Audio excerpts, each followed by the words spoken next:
बहुत समय पहले एक महान ब्राह्मण विद्वान था, ज्ञान में श्रेष्ठ, वाणी में मधुर और समाज में सम्मानित, लेकिन उसके भीतर एक दोष था, अहंकार। वह मानता था कि उसका ज्ञान ही उसे ईश्वर के सबसे निकट रखता है। एक दिन वह वृंदावन पहुंचा, जहां उसने एक साधारण ग्वाले को देखा जो अनपढ़ था, पर हर श्वास में कृष्ण कृष्ण जप रहा था। ब्राह्मण ने हंसते हुए कहा, अरे मूर्ख, इतना अज्ञान रखकर भी भगवान को पालोगे क्या?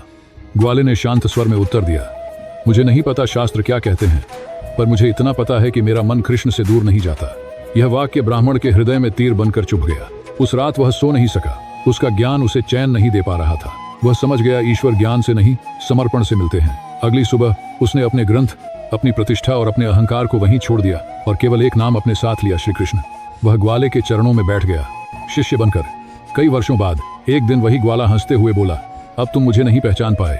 और उसी क्षण उसका स्वर, उसकी सुगंध, उसका स्पर्श, सब कुछ बदल गया। वह ग्वाला नहीं था, वह स्वयं भगवान कृष्ण थे। ब्राह्मण रो पड़ा। उसे समझ आ गया, जब अहंकार टूटता है तभी ईश्वर प्रकट होते हैं। भगवान को पाने के लिए आंखें फोड़नी नहीं पड़ती, बस अहंकार से अंधा होना छोड़ना पड़ता है। जहां मैं खत्म होता है वहीं कृष्ण शुरू होते हैं। तो बोलिए, जय श्री कृष्णा।